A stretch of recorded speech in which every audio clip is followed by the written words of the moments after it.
नहीं है। ठीक है, सुन रहे हैं? आवाज आ रही है ना? हाँ सर, आवाज आ रही। अजीत सर से पहले सुन लीजिए लेक्चर, और उसके बाद अगर कुछ जो डाउट्स रहता है उस डाउट्स को आप पूछ लीजिएगा। एक बार नोट कर लीजिएगा, लास्ट में 5 मिनट्स में पूछिएगा तो थोड़ा सा इंटरेक्शन ज्यादा अच्छा होगा। ओके जी जी। तो हम लोग उम्मीद करते हैं कि स्टार्ट किया जाए। हम लोग के बीच में अजीत सर आ गए हैं, उनका वेलकम। अपना ज्ञान बांटने के लिए आए हैं। देखिए आप लोग के साथ डिवोशन है इनका, बहुत इंटरेस्ट लेके आए हैं। जनरल एक्सपेंडिचर आपको बताएंगे, जनरल एक्सपेंडिचर के बारे में। ठीक है, ओके चलिए। हाँ सर। आइए सर, वेलकम आपका अजीत सर। जी स्टार्ट किया जाए सर। नमस्कार, मेरा नाम अजीत कुमार है, सीनियर एसओ एक्सपेंडिचर हाजीपुर में पोस्टेड है। एक्चुअली मेरा क्लास नहीं था ना, मेरी तैयारी है, मैं इससे थोड़ा ज्यादा बोल दिया। तो मेरा ओरिजिनल कैडर स्टेनो है। बताना इसलिए जरूरी है कि आप लोग उतना ही पूछिएगा, जो पूछिएगा बताएंगे। जो फीडबैक फॉर्म है इनका उस अनुसार देना है, मार्किंग पे स्टार मार्क 5 स्टार मार्क होना चाहिए। वो जैसा सोचिए, तैयारी नहीं है इनकी तब ये इतना अच्छा पढ़ाएंगे। अगर तैयारी करके आए तो कितना अच्छा पढ़ाएंगे, आगे से हम लोग क्लासेस चलेंगे। तो संजोग है, मैं स्टेनो का मूलतः अपना परिचय पहले दे देता हूँ। 2012 बैच में एसओ ग्रुप से पास किए हैं और 2016 में आईएसए ग्रुप से पास किए हैं। एकाएक बुलाया गया है, हम देखें कितना जानते हैं, कितना बता पाएंगे। ठीक है, तो हमको सब्जेक्ट बताया गया था कि एक्सपेंडिचर पढ़ाना है। तो एक्सपेंडिचर में हम लोग जानते हैं कि हम लोग मेन रूप से पढ़ना है। हमको सबसे पहले जो चैप्टर पढ़ना होता है सर्वे होता है। सर्वे जब हो जाता है उसके बाद हम लोग एस्टिमेट बनाते हैं, प्राक्कलन जिसको कहते हैं। उसके बाद कोई प्रोजेक्ट के लिए फिर भूमि अधिग्रहण करना पड़ता है। फिर उसके बाद निर्माण कार्य का निष्पादन करना पड़ता है। फिर उसके बाद जो कार्य होता है उसका ठेका देना पड़ता है। फिर उसके बाद जो होता है हमको जो रिकॉर्ड मेंटेन करना पड़ता है, जो प्रारंभिक रिकॉर्ड है वो। उसके बाद हमको एस्टिमेट के अनुसार व्यय पे और बजट पे नियंत्रण करना होता है। और उसके बाद जब परियोजना चालू हो जाता है उसके बाद में समापन वगैरह बनाना पड़ता है।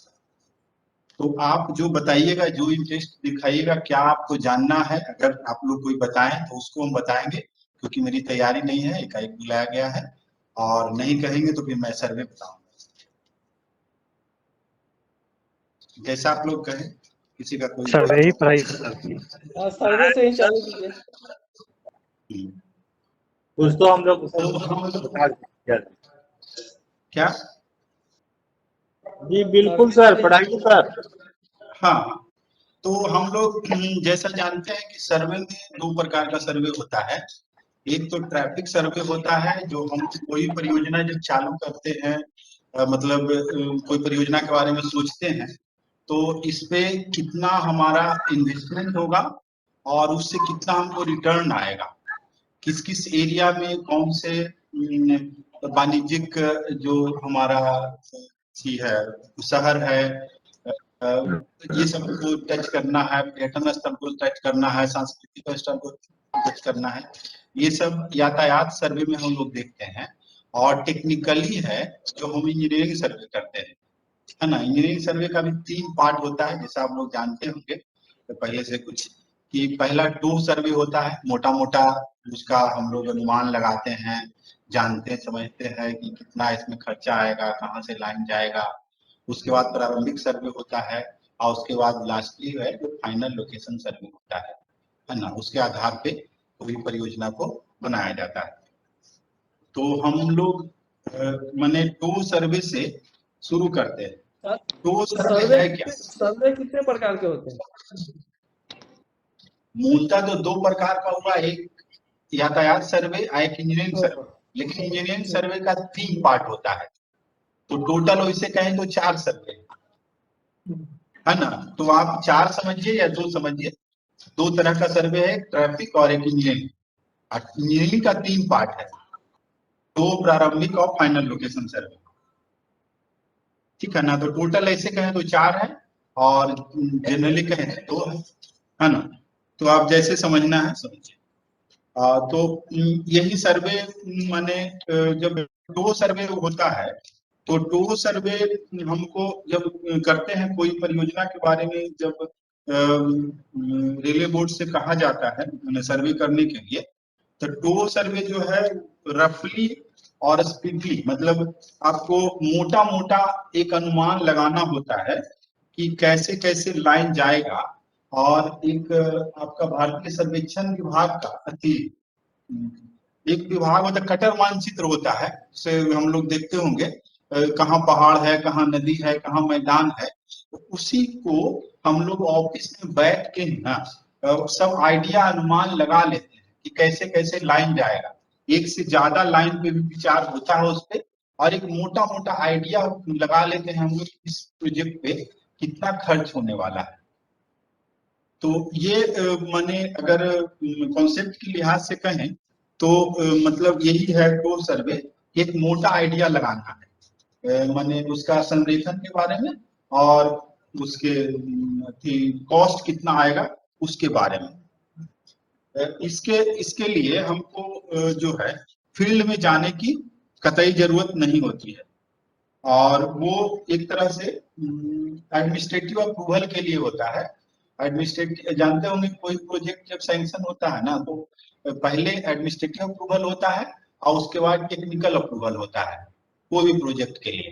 तो टू सर्वे है वो एडमिनिस्ट्रेटिव अप्रूवल का काम आता है। उसमें जो सक्षम प्राधिकारी हैं जो उस परियोजना को मंजूरी देंगे, उनको मोटा मोटा आइडिया लगता है कि हाँ इसको काम को आगे बढ़ाना है कि नहीं बढ़ाना है। अगर उनको समझ में आता है कि हाँ इस काम को करना है, तो एडमिनिस्ट्रेटिव अप्रूवल दे देते हैं। एडमिनिस्ट्रेटिव अप्रूवल मिल जाता है, उसके बाद अगला जो सर्वे है, प्रारंभिक सर्वे हो या फाइनल लोकेशन सर्वे हो, वो किया जाता है। ये इसलिए किया जाता है कि मान के चलिए कोई परियोजना के बारे में रेलवे बोर्ड को, रेल मंत्री को या किसी को मतलब ये है कि करना है या नहीं करना है। अगर नहीं करना है और फाइनल लोकेशन सर्वे कर दिए तो बहुत खर्चीला होता है, उसमें बहुत सारा आदमी लगता है, बहुत सारे इक्विपमेंट्स लगाने पड़ते हैं। तो वो खर्चा को बचाने के लिए पहले कॉन्सेप्ट ये कि हाँ ये काम करना है कि नहीं करना है, तो टू सर्वे इसी के लिए होता है। अगर इसके बारे में कुछ क्वेश्चन पूछना है तो आप पूछ सकते हैं, नहीं तो फिर आप चलेंगे प्रारंभिक सर्वे पे।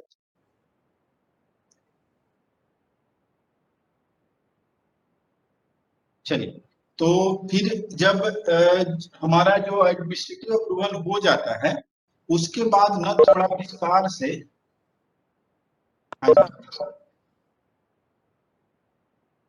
हेलो, हाँ, तब अगर टू सर्वे का के आधार पे जो हमारा प्रशासनिक अप्रूवल, जो एडमिनिस्ट्रेटिव अप्रूवल है वो मिल जाता है, तब फिर उस परियोजना का विस्तृत उपकरण से जांच करने के लिए, और जो नजदीकी जो उसका कॉस्ट आएगा, है ना, पहले मोटा मोटा जो क्या कॉस्ट आएगा वो हम लोग पता किए टू सर्वे में, उसके आधार पे पता चलेगा।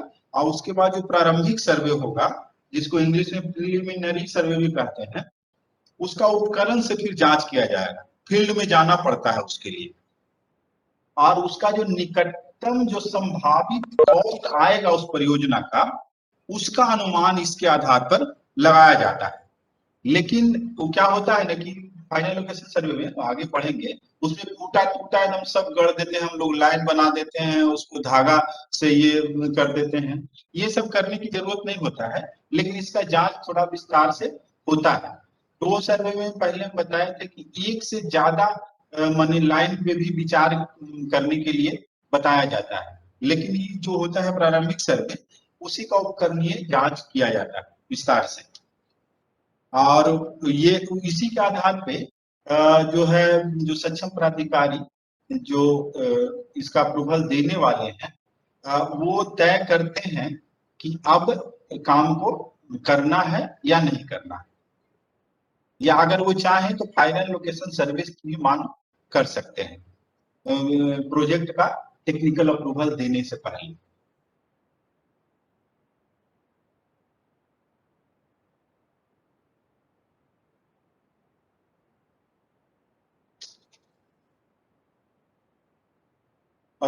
जब हमारा प्रारंभिक सर्वे हो जाता है, उसके बाद जो सबसे लास्ट जो चरण आता है वही फाइनल लोकेशन सर्वे आता है। तो फाइनल लोकेशन सर्वे पे ये हो जाता है कि हर हालत में लाइन को बनाना ही बनाना है, तो वो फाइनल लोकेशन सर्वे किया जाता है। और उसमें पूरा उपकरण से जो ट्यूबलाइट मशीन वगैरह जो होता है उससे पूरा खूंटी गढ़ दिया जाता है लाइन पे, जैसे जैसे लाइन को बनाना है, और तब फिर परियोजना का काम शुरू हो जाता है। यही है। हाँ, अलाइनमेंट वगैरह सब करके।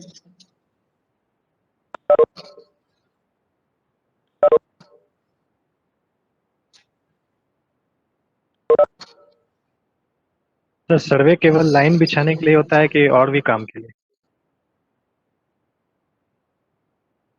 नहीं माने नहीं होता तो सब चीज के लिए है। अगर लाइन बिछाने, लाइन का कैपेसिटी बढ़ाना हो, जो भी लाइन कैपेसिटी से रिलेटेड है, हमारा जो क्षमता वृद्धि से होगा, ऐसा नहीं है मान के लिए लाइन बिछा हुआ है और हमको डबलिंग करना है, या कहीं पे हमको लूप लाइन को भी बढ़ाना है, या जो भी है। एक अभी तो हमको कॉस्ट याद नहीं है, शायद 5 करोड़ से ज्यादा का जो भी काम होगा ना, वहाँ सब में सर्वे करना पड़ेगा। ये फिगर को फाइनल नहीं मानिएगा, क्योंकि ये फिगर बढ़ता रहता है ना। लास्ट मैंने पढ़ा था, वहां था कि 5 करोड़ से ज्यादा का जो भी काम होगा तो सर्वे करना पड़ेगा। क्योंकि सर्वे में पहले ही बताया कि ट्रैफिक सर्वे में ये भी हम लोग देखते हैं कि कितना इन्वेस्ट कर रहे हैं और क्या हमारा इसका रिटर्न आएगा, ये लोग ये भी हम देखते हैं।